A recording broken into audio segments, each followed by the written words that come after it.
क्या आपको भी ऐसा लगता है कि आपके पति आपका वैल्यू करेंगे तभी घर के बाकी लोग आपका वैल्यू करेंगे?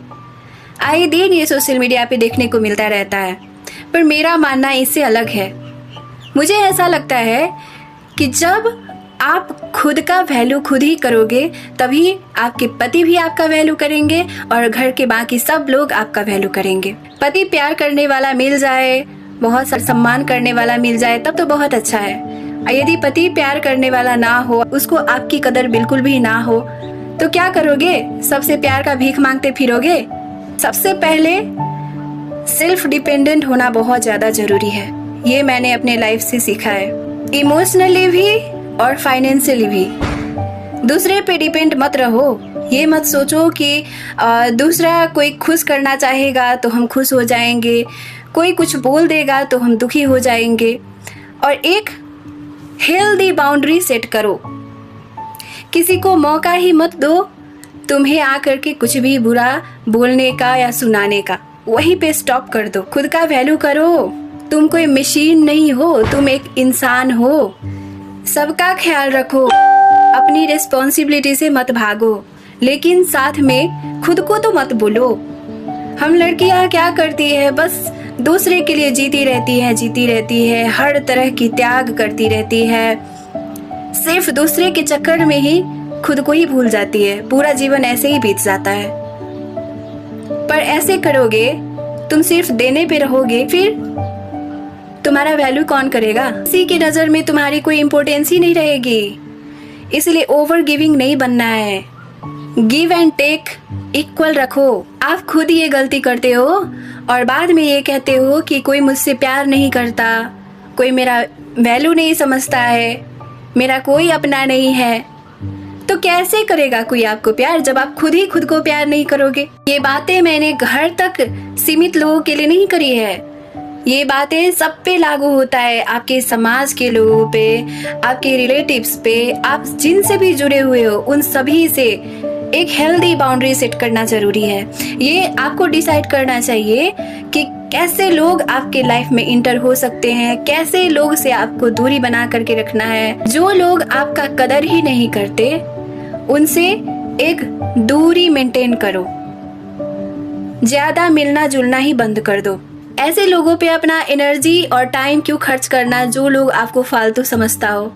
जिन लोगों को आप बहुत ज्यादा इम्पोर्टेंस देने लगोगे ना, उन लोगों के नजरों में आपका वैल्यू 0 हो जाती है। उन्हें लगता है कि अरे ये तो क्या फालतू है, ये तो बस ऐसे ही लगी रहती है। पर जब तुम अपने लिए स्टैंड लेना शुरू करोगे, खुद का केयर करोगे, खुद के लिए खड़े रहोगे, तो वही लोग तुम्हारा वैल्यू करेंगे। बोलने से पहले 10 बार सोचेंगे कि अरे इसके सामने में कुछ नहीं बोल सकते हैं, कुछ बोलेंगे तो ये जवाब देगी। कुछ भी बुरा करने से पहले 10 बार सोचेंगे।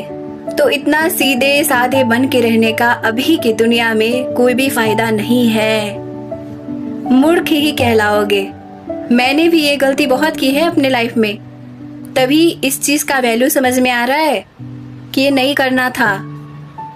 और कुछ लेडीज जो होती है ना, से ही सैक्रिफाइसेस कर करके चंगुल में फंस जाती है अपने घर के लोगों के, और वो एक कठपुतली के समान नचाते हैं उसे। उसका खुद का कोई वजूद ही नहीं रहता है।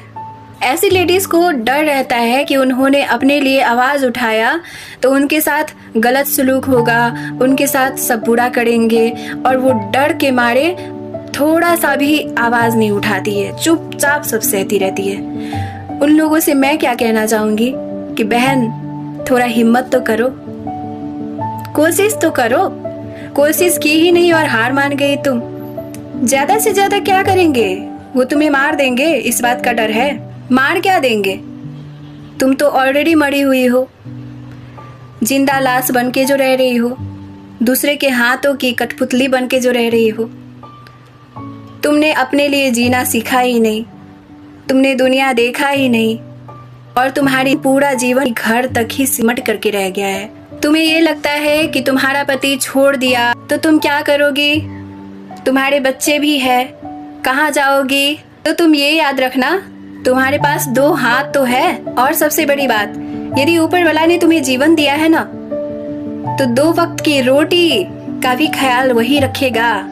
तुम उसका टेंशन मत लो, कहीं से भी इंतजाम हो जाएगा तुम्हारे लिए। थोड़ा हिम्मत तो करो, आगे तो बढ़ो।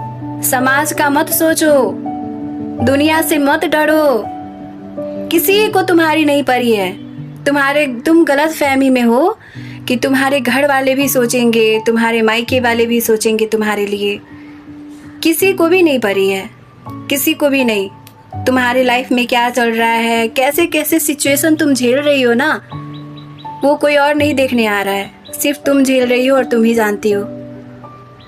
इसीलिए खुद का इम्पोर्टेंस समझो और एक पंछी की तरह उड़ पड़ो।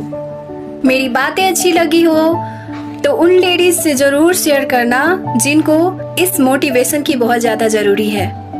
सब खुश रहिए, आनंद में रहिए। सबका जीवन अनमोल है, इस जीवन को दूसरों के लिए बर्बाद मत कीजिए। हरे कृष्णा।